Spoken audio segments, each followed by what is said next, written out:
Good afternoon, everyone. While my panelists are getting settled, we're going to set this up so that I'll provide an intro, and I'm going to try to leave 5 to 10 minutes towards the end for questions. And so I'll do my best. I'm Lydia Murphy-Stephans. As Corey mentioned, the CEO of SportsBubble. SportsBubble is a sports tech and services company. We focus on discovery, access, and engagement with sports, and I'm joined by... And download the app right now. I just did. I'm joined by 3 stellar and very informed panelists, and we're going to dig deep into, or I should say do a deep dive into the seismic changes that are happening in the industry with the proliferation of streaming. A lot of changes, new players, players dropping out, and so I'm going to start with Marianne. If you could just share with us some of your insights on how the industry is changing and your thoughts on it. Well, the industry is definitely changing. Probably isn't changing at the acceleration that everybody likes to say it's accelerating at. Yes, Amazon has certain NFL rights and is looking at being part of the NBA and now has the special playoff game for next year, but they haven't dove completely in. Apple is in with MLS, which was an interesting deal in terms of thinking about a league on a global basis. So they have all rights to MLS on a global basis, although I don't know how many people outside of the United States would want to watch it, other than those wanting to watch Messi in Miami. And then you have YouTube with their investment in the football. Sunday Ticket. Yeah, thank you. I never was a subscriber, but I know exactly what it is. So I see them all going there. I think there was a panic at the end of last year with the RSN crisis and not knowing where that was going to get resolved, and would then streaming take on a much bigger role. That seems to have settled, but I just kind of feel like everybody is biding time to try to figure out where the industry is going. And I think it's going to take 3 to 5 years. And we also now have that sports joint venture that's in the midst, but that's actually a virtual MVPD. So I don't know how different that is from what else is going on. Great, thank you. Stephen, when it comes to actually reshaping the broadcast and streaming experience, you spent years at Showtime Sports, and from the production of content to the distribution of content to the engagement of content, what do you see as sort of like the reshaping experience today? Well, it sort of feels like nobody really knows anything yet. I mean, there are certainly a lot of smart people and smarter than me in some cases that have a sense. But when you look at the failure in front of us of the pay TV network, whether it's going fast or slow, whether you're talking about the RSNs or you're talking about what the streamers, what their strategy really is, which has been largely opaque. I think what you're seeing is uncertainty, and people are covering all their bases. That's why you see MLS doing a deal which features both streaming and traditional networks. And you see NASCAR basically saying, we're going to be everywhere. Like, we're going to be on broadcast networks, we're going to be on cable networks, we're going to be on streaming. So it's sort of like no one really is confident enough to put a bet any particular place. So it's sort of like, I'm going to bet on red, black, even, and odd, and something's going to come up a hit over the next 3 to 5 years. Mm-hmm. Sports media marketplace is a $20 to $25 billion a year industry. That's the transaction. That's the marketplace, right? And so, Jason, you're sitting on top of Stadium, a national network. You feature a lot of different sports, but you've been, and your team has been, incredibly innovative in terms of that engagement. Do you want to share a little bit about what you all are doing? Yeah, thank you. We are built on top of being the first sports fast channel. We're in 160 million distributed OTT homes. Amazon's a great partner, Samsung TV Plus. So a little bit like NASCAR, our belief is reach and finding every opportunity to engage the fan.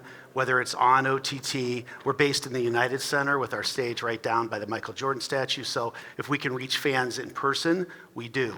Social media, we do. Television, opportunities there as well. But a fast channel for us is an opportunity to reach our fans. But if we stop there, we would not know who our fans are. And so for us, it's very important to provide a great lean-back experience for our distribution partners and our fans.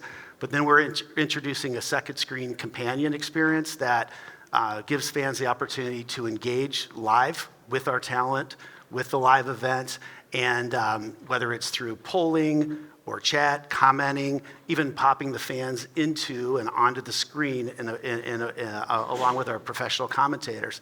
And then really rewarding the fans, introducing a rewards ecosystem, thanking them for watching and engaging. Sports seems to be the only industry that we never thank our fans. I'm a frequent flyer. You go to your Subway shop and you get your card punched, and the 10th one you get a free sandwich. We're bringing that to sports fandom and thanking them for being on our platform. And as we incentivize them to share their data, who they are, how old they are, and just through various means in good faith. And as we learn really their information, we can move them beyond just being a part of an M and a CPM and really into a marketing and commerce opportunity that gives us a multi-revenue approach to media. Thank you. I don't mean to put you on the spot, but I'm just wondering, are you able to share any data with us in terms of that deeper engagement? So if you look at your audiences, like this is the total audience, what percentage of your viewership engage at that deeper level? Well, we've just relaunched our app. It's a soft relaunch, and this has always been our intention to get to this stage, build upon the fast channel. We're seeing a really, really strong response. Early signups, early just opportunities to come into contact with Shams Charania and some of our professional hosts on a live and interactive basis. So I would say a significant percentage of our installed base across the landscape, but we're not ready to share the numbers quite yet. But it's not 1%. Our aim is really to get it to 10% of our overall viewership. Mm-hmm. So we all know that for years, live sports events really held together the bundle, right? And with the proliferation of streaming, boom. Tons of opportunities, events that had been warehoused, literally sitting there, not able to find a telecast window. Now with streaming, they're available, right? And so that's causing a lot of shuffle. And we've seen earlier today, Hank Ratner addressed some of the unique things that are happening in regards to distribution. We see RSNs like MSG, and yes, partnering together to distribute their content locally and having a bifurcated distribution. So they're still getting distribution through the traditional MVPDs, and at the same time, they're going direct to consumer. Marianne, you sit in a position where you're interacting with a lot of different players in the industry. How is that potentially reshaping the experience for the consumer? Well, it's still expensive, okay? So I think that's one of the problems with direct-to-consumer. And even the SMY or MSG or the MSG, you have to pay extra money for all of that stuff, and it is a very expensive experience. And in some respects, I kind of feel like, and I understand why it's expensive, but I also think there are fans out there, or that I will say this. I think that one of the reasons why baseball became a lot less popular is because it went off of local television.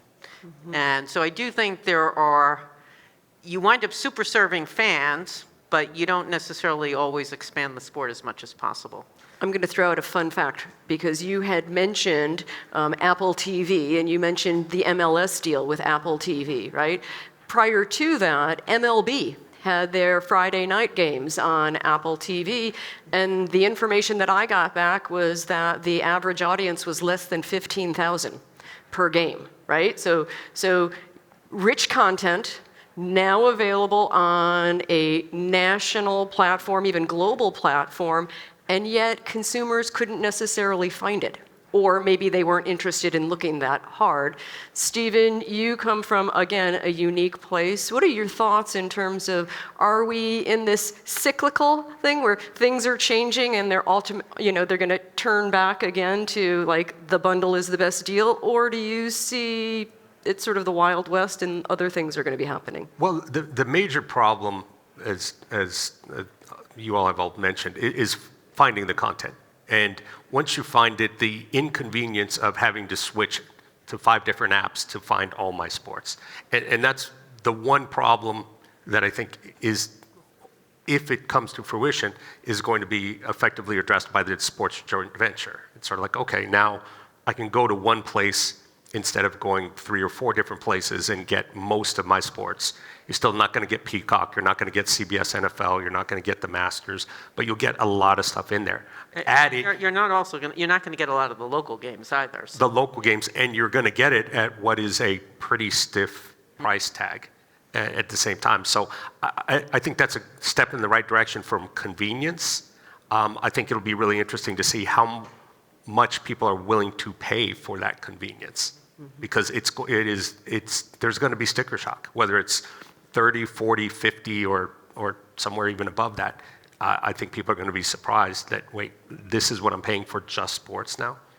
And you're right, that is a recreation of the bundle. We unbundled things and people said, okay, it's not as convenient as I thought, so now we're back to rebundling them. So I'm not saying that we're going back to that business model, but certainly the convenience of the bundle is something that persists. Yeah.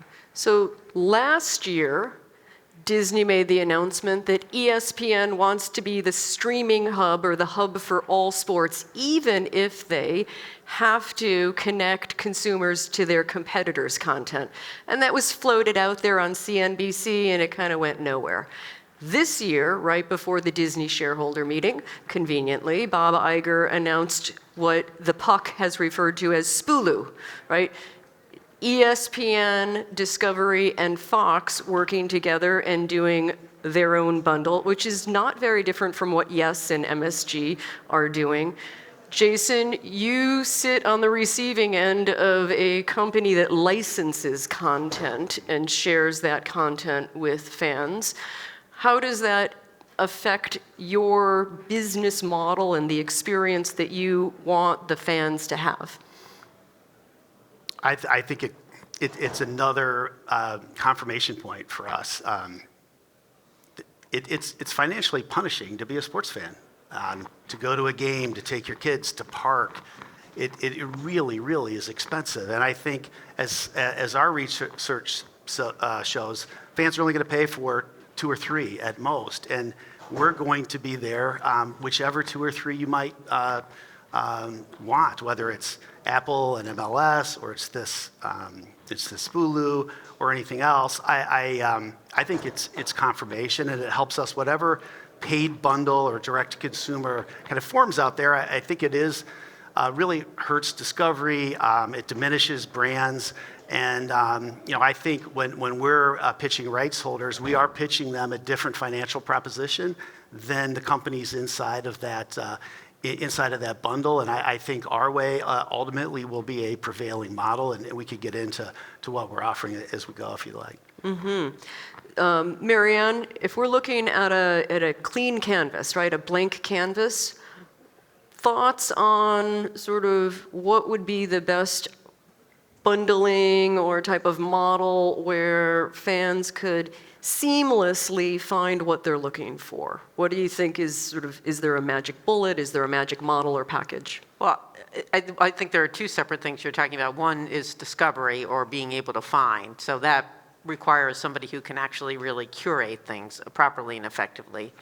But I also think there's probably more interesting ways to bundle things and provide more optionality. I mean, I'm just giving an example for me personally. Last summer, I thought I'm going to get SMY because I was a Mets fan growing up. I grew up in Queens.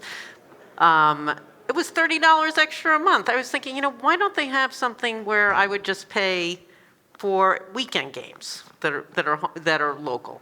I think there could be more imagination that's being brought to the equation in terms of how you wind up packaging things and putting things together so that people have different tiers of how they go in versus being stuck with the big sticker shock.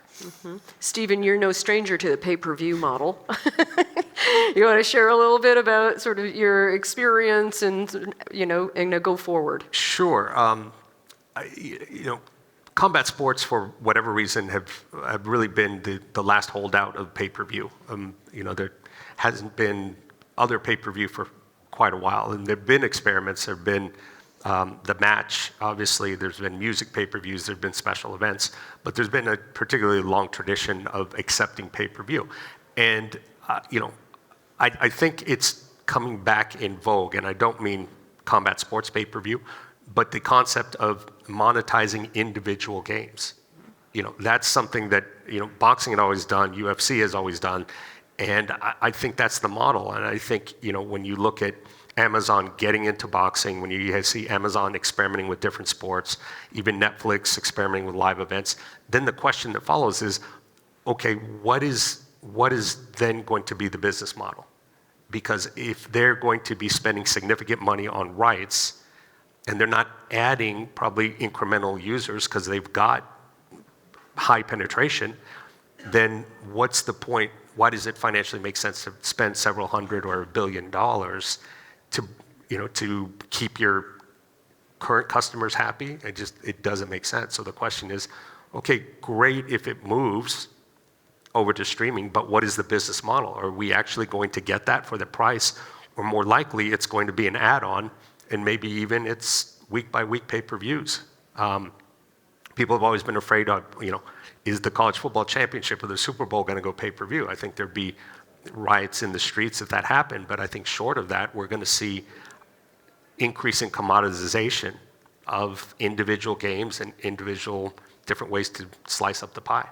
I'm really a big fan of the approach that Amazon and Apple is taking by paying a premium over traditional media companies to gain access to these coveted exclusive rights. And I agree with Stephen. I don't know that they'll grow their already highly scaled audience, but to take a media consumer, to increase her value as you apply the data that you know about her, to introduce inline contextual commerce perhaps.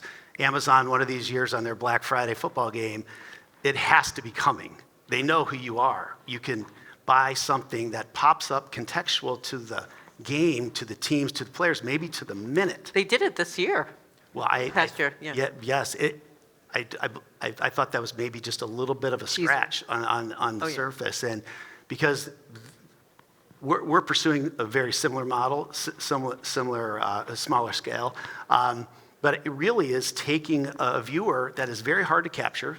It's very hard to earn her back week after week and to make money. If you're one of 1,000 and you're getting a $40 CP, it's not worth very much, but if all of a sudden you're a paying customer and you're going deeper with the brands and your rights partners, buying merch, ticketing, and on down the line, you can increase the lifetime value of a viewer who the broadcasters don't even know is watching. Right. Mm-hmm. To that point, how important is that immersive experience where a fan isn't just watching a game, they actually are immersed in engaging with the game in somehow? Marianne, in the work that you're doing with various companies, are you sort of privy? Could you share anything in terms of a more immersive experience?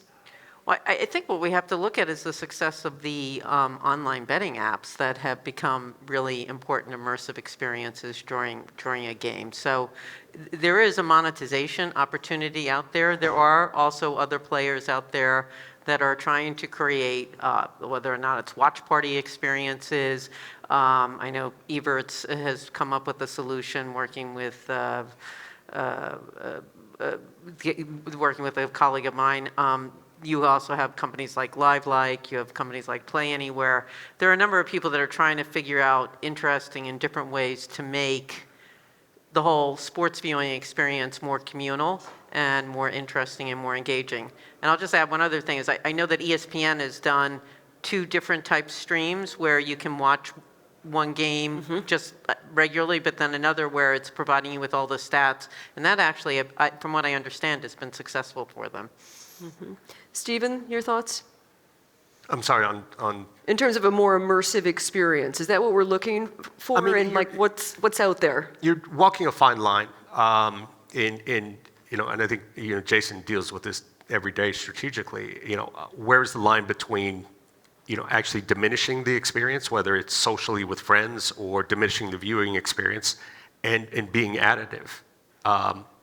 Some people like to backslap with friends when they're watching a game. Others want to monitor bets literally play by play, and others want that community experience. So I don't think there's one size fits all, and identifying which opportunities are right for which audiences is I think the hard part. And Jason, maybe you want to address that. Yeah, I think being a sports fan is an inherently communal experience. You want to be around other fans. You love the high five, the hug, the commiserating. And so what we think is, why not immerse these live events that have been historically just one way coming at you? And if you're at home watching it, you're just isolated, and maybe you can call your friends and talk about it. But surrounding those games with familiar social tools, whether it's watch parties or it's chat, introducing some sort of high-level gamification, being able to engage with the talent on site. We think that's really the only way to go. It's the only way forward. The rest of media has figured out that that it's really an engagement opportunity, and that people very rarely want to watch in complete isolation, and really unlocking the fandom that comes along with watching any live event, we think is a crucial part of the success. Yeah. The NBA has always positioned itself as sort of being progressive and a front runner in terms of what's going on, and their media rights deal is coming up. And it's not just for the NBA games, it's NBA, G League, and their esports league, NBA 2K. So they have 3 leagues with their media rights coming up. And yes, of course, the WNBA, and honestly, I'm not sure if the WNBA is handling their own media rights or if it's part of the NBA proper package. And so what we've already seen with the NBA is they were one of the first leagues to roll out a direct-to-consumer with League Pass. And they not only sell League Pass, but they make League Pass available through Amazon. And with Amazon, you can buy the one game, right? On League Pass, if you're going through just League Pass without going through Amazon, you can buy a monthly or a seasonal. And so looking at what the NBA is doing and what they're evaluating now, Stephen, any thoughts in terms of what we may expect? Because there's a lot of moving pieces right now in the marketplace. My main thought is that I certainly don't envy the position that Turner is in. Because, and it's not specific to Turner, I think you could say the same thing for NFL and CBS or anything like that. But, Turner's looking at the inflation of the rights, and at the same time, they've got to be worried about what their affiliate deals are going to look like without the major attraction for Turner Sports. Now, clearly they have wrestling, they have MLB, they have NHL, but that's going to have a huge effect on their affiliate fees if they don't bring NBA back. So it's sort of like, okay, you don't do this, you risk going out of business, or at least financial difficulty. If you do that deal at the numbers that are being thrown around, that's financial difficulty too. So it's sort of like, it's a tough case either way. Yeah, and you've got NBC and Amazon also entering into the fray. Right. And are they going to be transacting the national packages only, or also all the regional, local rights? Exactly. We have about 6 minutes remaining, and I just want to give the audience an opportunity. If any of you have a question, we're happy to answer. Yeah, what do you think will the demand for having multiple subscriptions to follow a bet with every team or every sport, what that will do to the fans' engagement if those rights... Is this better? what do you think will do the demand for having multiple subscriptions to follow a team or follow a different sport? It's going to be costly to have all these multiple subscriptions. What do you think that will have to do? I think not only costly, I think it's damaging to the teams and the brands. Because one of the things the NFL has done incredibly well is making all the games relevant to everybody. Green Bay Packers fans are everywhere, and sometimes, you end up watching an NFL game that you have no rooting interest in just because you do. Another good example, all the years that the SEC was on CBS, in that 3:30 slot where it had an exclusive window, I think that's a big reason why the SEC has gotten to where it was, is having a major national platform in an exclusive window. So if you're now going to, it's sort of like, the Facebookification of news. If all of a sudden you're being served just your team and not SEC football overall or NFL overall, I think it's bad for the league. I think all of a sudden you've turned you, who might be an NFL fan, into a Packers super fan in particular, just because we're super serving you your subscription. But what happens if you have blinders on to the rest of the league? All right. Yes, please. I can yell loud enough. What do you see in the fast space that's different than in the fast channel space that's different than traditional affiliate over the air, the other way, the sort of older school ways that we used to distribute channels? The reason that we're building upon being a fast channel and do not want to continue to be only a fast channel is not a lot of difference. From our perspective, we have enormous appreciation for our distribution partners, watching on a big screen experience that's familiar to the fan, but we don't know who they are. We need to be a digital network, which is different than fast, where we have the scaled on-platform user base to supplement the large screen distribution so that we can A/B test. We want the fans to program the network. We want to have different talent combinations and understand what the fan reaction is. Different day parts, different rights. We can't be what we are on our way to being by staying a fast channel only. It's great for reach.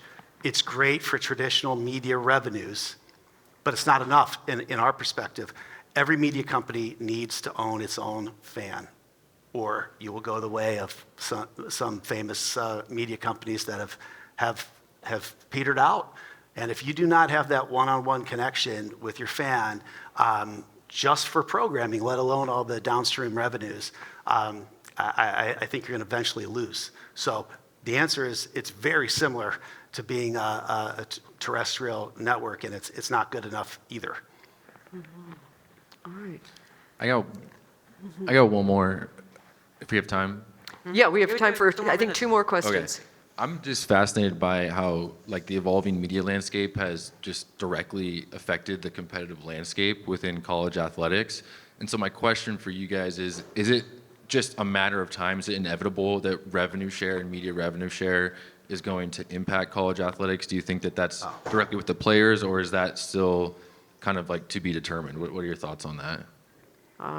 My immediate answer is it's a follow the money, right? It's all about the money. And the student athlete experience per se has been sort of put to the side a little bit because it's all about, making sure that the revenue is going back to the schools in the athletic programs. And so I'm not really sure what the end game is, but I do, based on my experience in working with and for the Pac-12 conference, and I stepped away in 2017, so I wasn't a part of sort of what happened recently, but, I did observe with a heavy heart what happened, and, I think that there has to be a clear distinction between college football and how college football is constructed and all of the other sports. And, and it's going to be maybe even more messy than it is now before we see it evolve into